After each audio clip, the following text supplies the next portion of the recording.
Everyone, I'm going to call this meeting to order for the Polk County Board of Commissioners for Wednesday, January 8th, 2025. All commissioners are present. Agenda items are on, announcements are on the agenda. Extra copies are over on the side table. And our first order of business on the agenda is for comments for items that are not on this agenda, limited to 3 minutes. Please come forward. Start another year. I'll be here 50 times or whatever it takes. You guys that get your SHIT together. Here's some information directly from the source, one of them being the Salem Police Department about your DA's office upstairs, which you don't seem to want to take accountability for, even though you have responsibility for them and you were elected by the citizens of Polk County, not the DA. Okay, this come a transcript from August.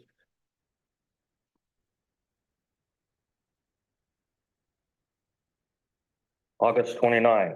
Okay. Here's a response from the DA to the Salem Police. I contacted the Polk County DA for guidance and was advised Robert could come into if he had business.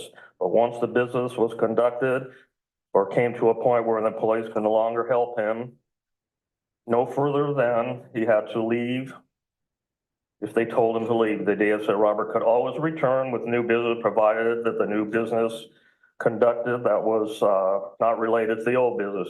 The DA said once the new business at the point where they're either received or they could not help no further was determined and linked to the old business, the employee could tell him to leave or be arrested for trespassing if he refused.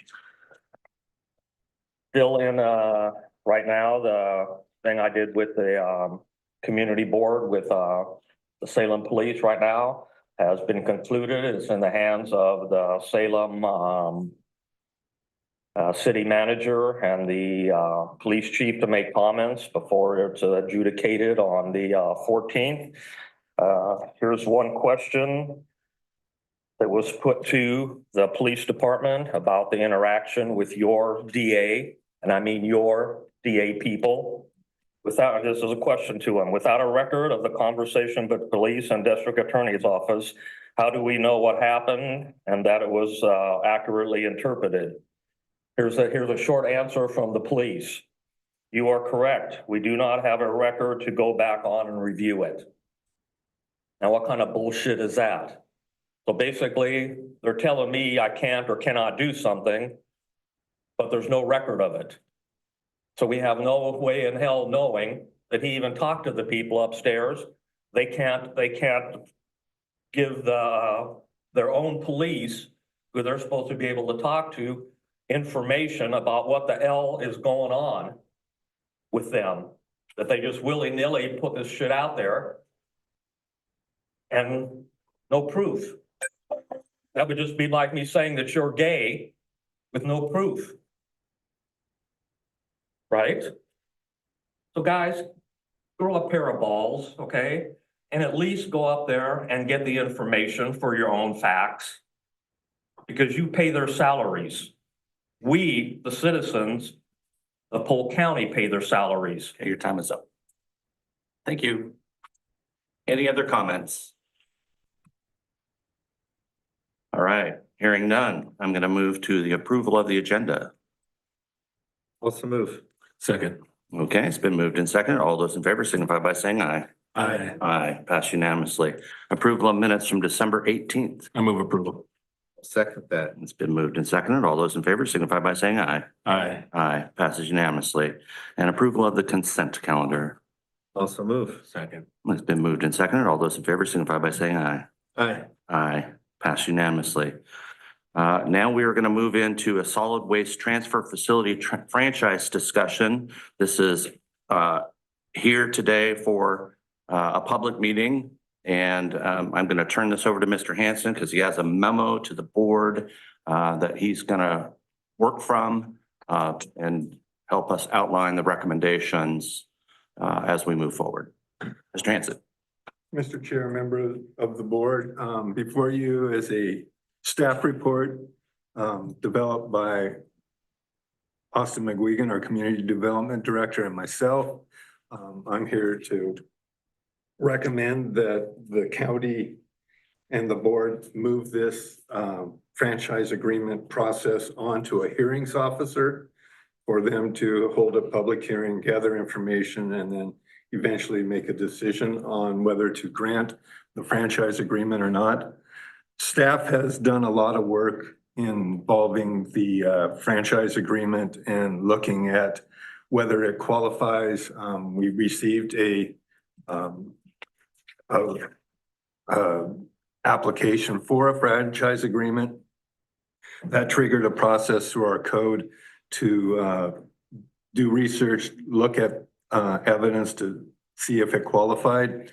The things that we had to consider, or I had to consider as the administrator for this, was, is there a need for a transfer station in Polk County? In my opinion, the answer for that is yes. We don't have any waste disposal options within the boundaries of Polk County. All of our waste goes to Coffin Butte, which is outside the county. Our documents, even back in the 70s, said there was a need for some kind of facility within Polk County. I think it said either a transfer station or a landfill. Obviously, a landfill isn't an option in today's world. So it is consistent with our plans from past history. The other was to look at the qualifications of the applicant. The applicant is a private entity. This is not a public-private partnership or a Polk County building its own. Looked at those qualifications and came to the conclusion that it was a valid applicant and met all the necessary criteria for the application. And then the other is to decide whether there are additional things we wanted to add to the franchise agreement, which hasn't been developed yet. But if approved by the hearings officer, then we would develop that and consider all those things too. So looking at all that, looking at the impacts to ratepayers and that, I came to the conclusion to recommend to the board to move this process on to a hearings officer. It is not a decision the board makes, at least at this time. It goes before a hearings officer per our code and that. And your decision here today is not whether to approve it or not, it's to move it forward to the hearings officer to consider all the information and then make that decision. I would guess that if you move it to a hearings officer, we would have that public hearing within a month or so. So you can open this meeting to others if you desire, but this is just a public information type meeting. It's not a public hearing. That will occur if you move it on to the hearings officer. So. Questions or comments from the board? No questions, just I appreciate the due diligence performed by staff, our city partners and our franchisees, on the engineering side, on the rate impact side. I do encourage anybody from the public to read this staff report. I assume it's available to folks because it does provide the history, kind of a current state of affairs and some of the considerations. So very much appreciate all the work pre-decision. And I'm ready for a motion when you're ready. Any other comments or questions? I'm good. Please make your motion. All right, I move to direct staff to set a public hearing before our Polk County Hearings Officer, Leslie Howell, to receive the staff recommendation to approve a solid waste transfer franchise and to hear testimony, review evidence, and to make the decision. I'll second that. Okay, it's been moved and seconded. Any further discussion? Hearing none. All those in favor signify by saying aye. Aye. Aye. Pass unanimously. Thank you. Okay, we're going to move on now to a public hearing to consider a fairgrounds and event center local option levy. Thank you all. Thank you. Yeah. Okay, so Mr. Hanson, are you prepared to talk to us about that?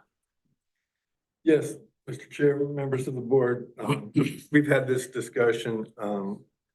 Originally, we received a request from the Fair Board to consider a local option tax, otherwise known as an operating levy, for the Polk County Fairgrounds and Event Center. Their recommendation was a 15 cent per thousand levy rate for a period of 5 years. Brought that before you. It triggered a process that we've used in the past for operating levies. And the first thing on that is to hold a public hearing for your consideration, get public input on whether it's a good idea, bad idea, whether they support it or not support it. This would be a levy that would occur on the May 13th, 2025 election. If successful, and if you decide to put it on the ballot, they would be able to levy taxes that following November and be included in the 25-26 budget to utilize for operations and improvements at the fairgrounds. I can go into a lot of background of what we intend to use the money for, all those things, but this is really the time for the public to give you any input on whether they support or not support this levy. This is not the final decision on whether it occurs or not. There's some more processes that we'll go through. But you do have included in your packet a draft of what the ballot measure would look like, the impacts and the money that it would raise, and also how much, or outlining most of the activities that we would use these monies for. Some would go to normal operations of the fairgrounds. Others would go to much needed improvements out there, which include building improvements, electrical improvements, resurfacing a lot of the paved areas and expanding that paved areas, moving the office out of the main building and constructing one where the maintenance shed is, currently relocating the maintenance shed to the south area of the fairgrounds. And it can go on and on. There's plans to make a amphitheater type setup in the northwest corner of the fairgrounds property. Those are things that are outlined in what we would do with the monies and the years we would do it. But overall, it's essentially 15 cents per thousand operating levy for 5 years to make operations and maintenance improvements out of the fair. If you have any questions, I can answer them pretty good. Okay, well, in accordance with our public hearing format, this is the time for public testimony, and I'm going to read this just for the record. Note that all testimony and evidence must be directed toward the applicable factual and legal criteria as identified in the record and or during this meeting. Do not repeat previous testimony. Simply note for the record that you are in agreement with that earlier testimony. Your time to present testimony is limited. Failure to raise an issue in this hearing in person or by letter, or failure to provide adequate specificity to afford the board an opportunity to respond to the issue may preclude later appeal. So first, I'm going to ask for any individuals who are in favor of this proposal to come forward. Okay. Hearing none, I will then move to individuals who are opposed. Okay. Thank you all for coming. So I'm going to withhold the portion of questions from the board, since we're going to hold this over until 6:30 p.m. this evening in this room for more of this hearing, give the more opportunity for the public to participate. And likely we may have questions or statements from the board at that point. So this subject is carrying over until tonight. So I will recess this portion of our meeting until this evening and move on. Do we have a need for an executive session? No, sir. No, sir. Okay. Anything further to come before the board at this time? All right, hearing nothing, we will recess until 6:30 PM in this room tonight.